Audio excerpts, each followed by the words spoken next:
It's often said that the great British sports car ended in the 1980s, a victim of the birth of the hot hatch. And here on Twin Cam we've discussed the truth and fiction surrounding that assertion, but today we're studying a car that bucked that trend, in the process acting as a tribute to possibly the best ever to do it, the Evante.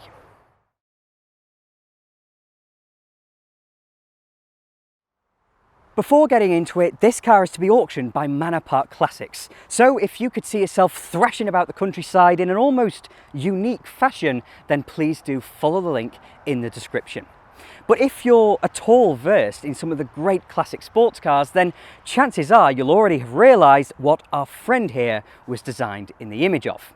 And across the course of history, the Lotus Elan has grown to become possibly the most consequential sports car ever built. So before diving into the Evante itself, we're going to need a bit of a history lesson. In the heyday of the 1960s, Colin Chapman's Lotus were motoring royalty, bringing us names like Jim Clark, Graham Hill, Jochen Rindt, Emerson Fittipaldi, Mario Andretti, and even world champions for others, John Surtees and Nigel Mansell. Team Lotus were for a long time the most successful constructor in Formula One history. A combined 13 world titles in 16 years were made possible by a series of innovations, beginning with Chapman's introduction of the first monocoque-bodied Grand Prix car. Their endeavours led to the Cosworth DFV, the most successful engine in Formula One history, which was mounted as a stress member in their cars. Lotus pioneered the use of aerodynamic elements, becoming both the first to use wings and inventors of ground effect. Weaving throughout these are even a series of experiments with four-wheel drive, gas turbines, and even the debut of active suspension. Lotus pushed the boundaries of Grand Prix racing, both in engineering and image, even being the first works team to paint their car in the colours of a sponsor. The point of telling you all this is to make it abundantly clear that for years, anything with a Lotus badge came with a free side order of pedigree, something that extended very naturally to their road cars. The famous mantra of simplify and add lightness brought us a series of world-renowned sports cars, but the two we're interested in are the Lotus 7 and Lotus Elan, launched in 1957 and 1962 respectively. The former of these we'll get to in a moment, but the Elan is still held by many of the world's greatest engineering minds as just about the best sports car ever built. On paper, you'd be forgiven for not seeing why this is, but in practice, its 1600cc Ford Kent-based four-cylinder power unit features a dual overhead camshaft aluminium cylinder head plus a pair of Weber carburetors, gifting the Elan Sprint 126 brake horsepower and making every Elan feel not only sprightly but racy in a manner very few road cars were. This cutie's party piece, however, was its suspension, which had the expected double wishbones at the front but was unusually independent at the rear, a set of Chapman struts completing a platform that very few have ever really matched. The Elan was crafted from a mixture of off-the-shelf and Lotus-engineered components, making it something of a parts bin special, but one that was immaculately honed. The Triumph-sourced front end and steering were modified to make it feel as though your knuckles were the track rod ends, and in conjunction with incredible agility, an under 700 kilogram curb weight, and that brilliantly rorty engine, a Lotus Elan is a car I implore you to experience. It's a desperate shame that I've lost the driving footage from my time with this particular car, part of a video that was cancelled for audio reasons, purely as I'd have loved you all to see the smile on my face. Running through to 1975, the Elan was killed off by an ambition for Lotus to move up market. The oil crisis had depressed car sales, and as a low-volume manufacturer, Lotus could not compete with the likes of MG and Triumph. The Elan was far too specialised for that market, but it was considered too coarse, too simple to be a luxury sports car. The Lotus Elite and Eclat came in to fill that void, acting as Grand Tourers, while the Lotus Esprit came in to almost go supercar hunting. Up there, buyers were less swayed by economic conditions, and quite simply, profits were both larger and more consistent. A few years earlier, in 1973, the long-running Lotus 7 also kicked the bucket. But as a favourite for amateur racers and dyed-in-the-wool enthusiasts, however, a Lotus dealer made them an offer. Rather than the car simply dying, Lotus would sell the rights to and tooling for the 7, leading to the birth of the Caterham 7, a car, of course, that you can still buy today, some 68 years since its launch. The problem, however, is that Caterham did not buy the facilities to build the 7's engine. Unlike the Elan, the 7 was available with both a twin cam and a standard overhead valve Kent. The two may have shared the same basic block, but only the latter was bought in directly from Ford. Supply for the lesser engine was therefore easy enough, but in the case of the former, Lotus were moving on to their homegrown 900 series, the slant 4 found in the Elite, Eclat and Esprit. Caterham's supply would therefore only last until the end of Elan Plus 2 production in 1975. Determined not to be left without a decently powerful engine, they turned to a firm called Vegantune. Founded in 1965, Vegantune made itself a tremendous reputation for building performance engines, even being contracted by Lotus to rebuild customer twin-cam units. In the mid-70s, therefore, Lotus gave their blessing for Vegantune to supply engines to Caterham, just to keep production ticking over. Fast forward another few years, and Vegantune debuted their own version of a twin-cam Kent known as the VTA, identifiable by its externally mounted timing belt as opposed to the internal chain of the Lotus engine. However, you might be wondering what all this has to do with the Evante. But by the early 1980s, Caterham had grown impatient with Vegantune. It seems they were inconsistent when it came to quality, and as they looked to increase 7 production with ever more powerful and dependable engines, they shifted to buying Kent-derived twin cams from Cosworth instead. Now, in all honesty, early Caterhams were not built in large numbers. But regardless, they had a void in business to fill, so had to find a new vessel for the VTA. In the meantime, the traditional roadster market was perceived to have all but dried up.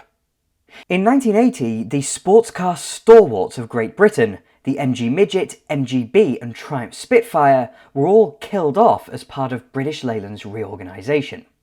The following year, the Triumph TR7 would also kick the bucket, leaving the popular heart of this market in the hands of the Italians. The decade-old Fiat X19 plus the ancient Fiat 124 Spider and Alfa Romeo Spider continuing to be knocked out. There was a new upstart in the case of the Toyota MR2, but in terms of popular sports cars, that was really it. Back in Britain, the niche markets soldiered on, Morgan doing their thing while a new Reliant Scimitar debuted and the likes of the Midas could still be acquired. As I said, however, the mainstream sports car market was all but dead, the MR2 acting as the exception that proves the rule, while buyers moved on to the hot hatch.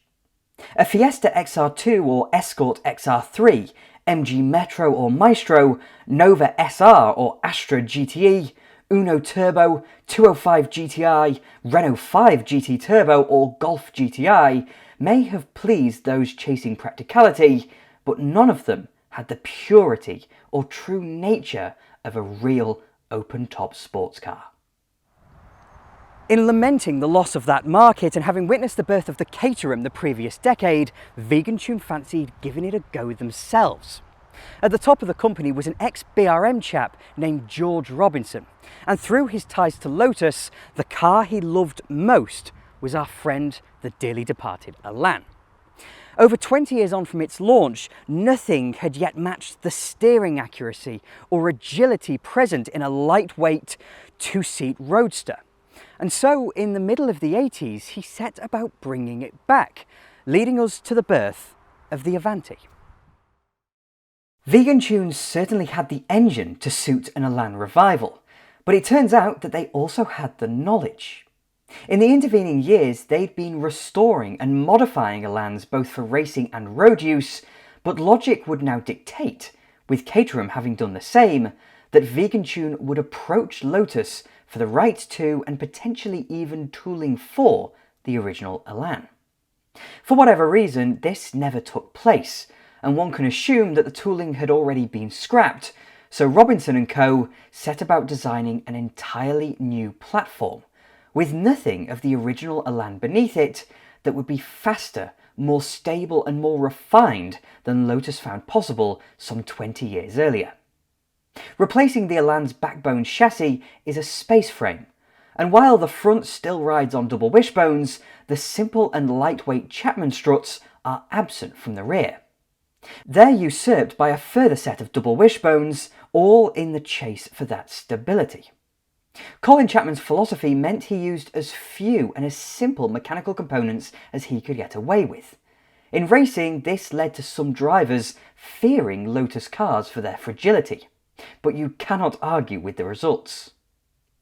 By the 80s, however, that delicacy and agility of the 60s had been replaced by a taste for high grip, and the geometry of double wishbones is matched by 6J wheels.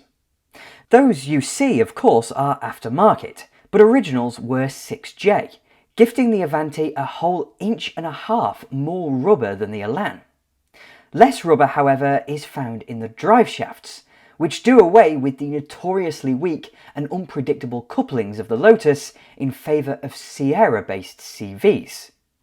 As tradition would dictate, the Evante's drive shafts, differential and gearbox all started life in the Ford Sierra, something that's more than obvious when you study the switchgear. We'll come back to the mechanics shortly, because for now we must take an excursion back to the business side of things. The Evante, and what a great name that is, was first shown in October 1982, but this was only a prototype, and it appears that no customer cars were subsequently delivered. The November 82 edition of Motorsport magazine featured the launch of the car, and suggested that production would begin the following March. By the time they actually test drove one, however, it was February 1988. From what I've read, Vegantune struggled to raise the capital required to tool up their Lincolnshire site until another chap named Anthony Elmer came on board. With funding now secured, a subsidiary company, Evante Cars Limited, was set up in 1986 to oversee proceedings. With Evantes finally delivered to customers in 1987, Vegantune's 14 members of staff managed to produce 40 cars, plus a raft of customer-ordered VTAs. Robinson's vision was for the firm to remain decidedly small, building sports cars that were exclusive as a result. Their hope for 88, however, was to streamline assembly, allowing 100 Evantes to be built, but I'm afraid they never reached those heights. It's something that'll come as a surprise to exactly none of you. Evante cars collapsed in 1991, having been unable to produce these cars profitably in such tiny numbers, and realistically, that should have been the end of that. But as we'll get to in a moment, that would have been a crying shame. Unfortunately for us, the rights to and tooling for the Evante were sold to a van converter called Fleur de Lis, who restarted production. And indeed, one of the later cars is what we have with us today. The changes made, however, rather affecting our perception, most notably turning to the styling. A few people in the comments, I'm sure, will have already typed out something to do with the rear end styling of this thing. But this late Evante isn't how they always looked. What made the Elan so pretty was its simplicity. No lines were wasted, and it appeared lithesome in the pinching of its profile. The Evante, however, is anything but lithesome. In deepening the front end and adding a rear spoiler, the Elan style was comprehensively corrupted. And then you have additions like the 80s door handles, which just don't suit the profile. Regardless, from the front, it's still a rather pretty little thing. You can't get away from what Lotus got so right back in the early 60s. From the rear, early Avantis did feel somewhat like kit cars, but while it's alright overall, it couldn't really hold a candle to the Lotus. And if that were the standard, then maybe Vegantune set the bar too high. If it's any solace, then I'm sure the spoilers go a fair way to making the Evante quieter and more stable than an Elan. The taillights from a Triumph TR7 fit the car well, but when Fleur de Lis took over, they made the back end of the car a slab and grafted on lights from a Mark II Golf. The whole thing is just slapdash, and you know, that rear end, I think it might be the worst I've ever seen on a car. Back in 1988, George Robinson showed Motorsport magazine a coupe version, planned for launch the following year, which, according to them, would have done away with the overtly Elan-based styling. In lowering the bar, that may have made sense, but with the modifications they'd already made, I'm fearful that it wouldn't have done the Evante any favours. For our purposes, however, the biggest alteration the new ownership made was what we find under the bonnet. Powering the original Vegantune Avantis was, of course, the 1600 VTA that had previously been sold to Caterham. In spite of the basic Kent engine now being 30 years old, it was still Ford's go-to engine for smaller cars, and in twin cam form it produced very good power. A reported 140 brake horsepower was well beyond any naturally aspirated 1600 of its day, and at some point in its production, capacity rose to a final 1700cc and 160 brake horsepower, supplied thanks to its big Del Auto carburetors. Such a figure, considering a curb weight of only 720 kilograms, puts an Evante well ahead of a Porsche 944 Turbo when it comes to its power-to-weight ratio. This car, however, being a post-Vegantune Fleur de Lis built Evante, it features a far more modern 1800 Ford Zeta engine.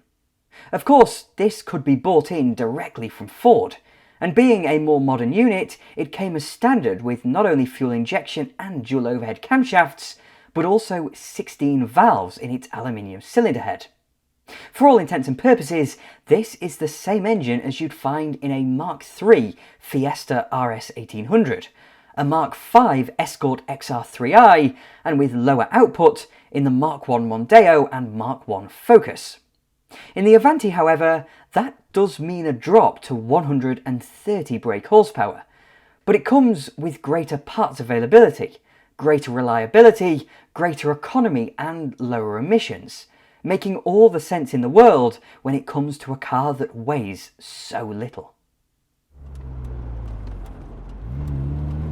An old Lotus Twin Cam was an incredibly racy power unit, and I'm told that the older VTA-powered Avantis were very lumpy, presumably thanks to their carburation.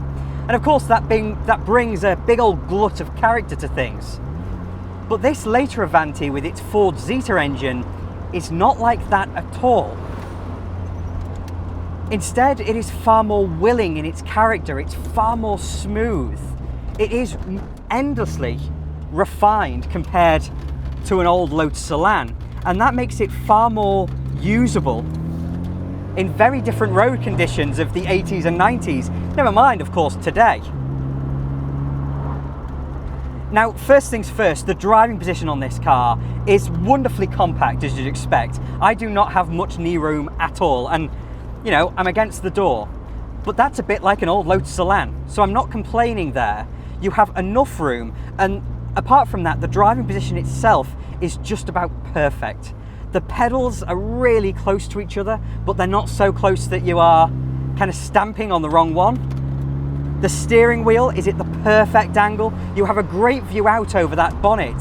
You're not too low, you're not too high. For me, at 5'9", the driving position is utterly stupendous. It is just perfect. And that's the first thing. If a car gets the fundamentals right of getting you comfortable in the car and getting you accustomed to it, then suddenly you're slightly enamored by it. Now the gear selector is a little bit too far away from the steering wheel, considering how good everything else is, and the travel is a bit far. Now I don't know exactly, but I'm going to assume that this gearbox is from a Sierra, and it's probably shared with a Granada as well. But it is a little bit too notchy. It feels mechanical, sure, but it just has that sense of rubberiness in it that changes it from being snickety into making it notchy. It does not feel like a sports car gearbox. The steering, however, has exactly the amount of weight you want from it, but it's not anywhere near as direct as an old Lotus Elan. You can tell that the quality of the materials they had to use, the quality of the parts, should I say, is just not as high. And I can't blame them for that, but it feels as though they should have gone just that step further. In fact, the suspension is very, very soft indeed, and the Elan had quite soft springing but very firm damping. This car just feels soft all round, and sure, that makes it very comfortable, but it also makes it float a little bit. It is not immediately conducive to a great deal of confidence in the car. Driving this car feels like a dance routine because it has nowhere near that level of precision that an Elan has, and it moves about beneath you, but not in a disconcerting way. It may not provide much confidence when you're just first getting used to it, but once you do, you learn to work with it and to just let it feed its own steering through, because fundamentally the platform has so much going for it. I immediately feel at home in this car, and it feels so much racier than a Mazda MX-5 does, because that Zeta engine with definitely an exhaust on it is nice and free revving, and it only revs to about 6,500 RPM, which is not the best in the world, but it loves getting there. It's strange, this car, because it doesn't feel sophisticated. It doesn't feel controlled like an Elan either. It feels like something new altogether and different, that you want to be very delicate with it, and you don't want to start pushing it and see what it wants to do, because it will tell you what it wants to do, and it's not always what you want it to do. It feels so thoroughly alive, and as a little sports car, that is so endearing.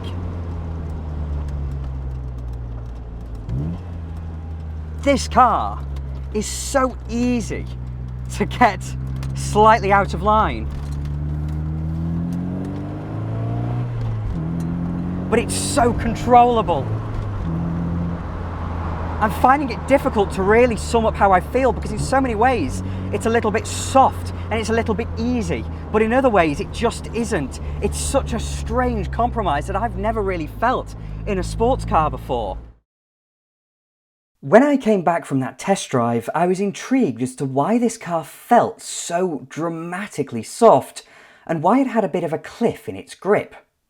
Within its limits, it has nowhere near the delicacy of an Elan, but in spite of its supposed sophistication, the limit of grip is far shallower, and I do not believe that this particular Evante feels exactly as intended. For an idea of the spring rate, I pressed down on one of the car's rear wings, and I could compress it nearly all the way to the bump stops. No wonder it feels soft. It pitches, dives, feels alive, sure, but it's always at the mercy of elevation because the rear springs have come from a pen. Now, if the springs were firmer but still soft overall, then I think we'd be alright.